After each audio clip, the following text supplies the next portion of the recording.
running your household all our lives. It doesn't work. And well, it's going to be a struggle, and but I'll tell you that right from the start. When I got first involved in this, I went to a lot of demonstrations, and I faced guns 3 different times, 3 different demonstrations. In the Snobby Park, and of course Restigouche. You know, at Restigouche, we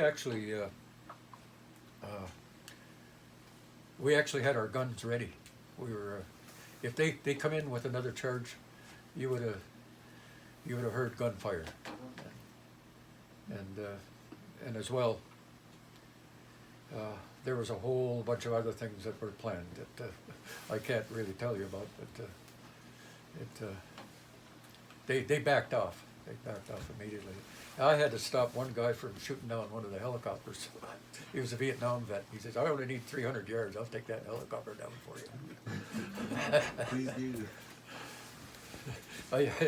But I made him stop. I said, "No, we don't need that." Then I thought, well, hey,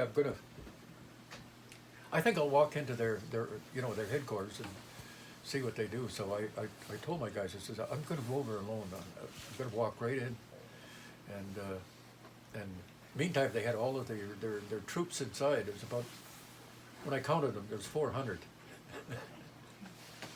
But and I'm walking in with a suit, so they didn't notice me right away, but eventually they noticed.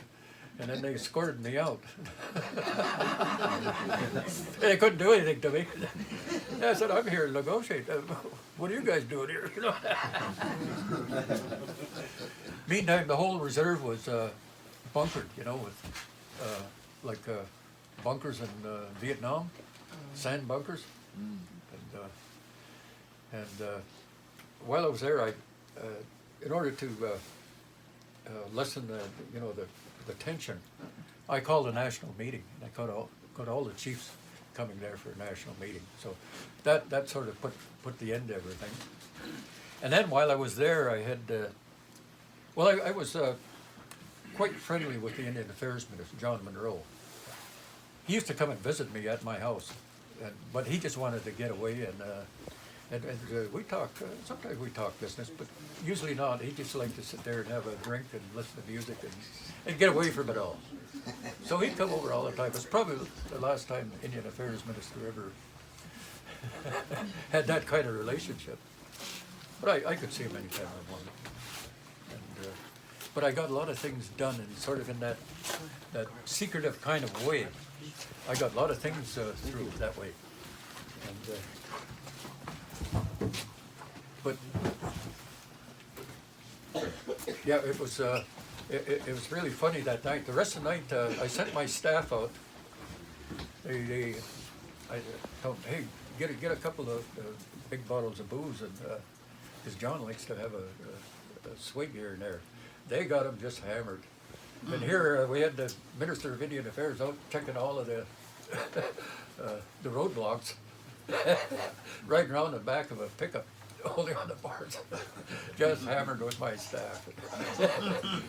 Then he had to have a meeting at 9 o'clock in the morning, and of course I didn't drink at the time, so I got him there for the meeting. And, his eyes looked like a couple of piss holes in the snow. And he didn't want to meet with anybody, or if he did, for very long. So he just gave everything in right there. He had a total of 800,000 he wanted to give to that First Nation, and so he gave it to them. And he got out his way, or probably went and had to slip it all off.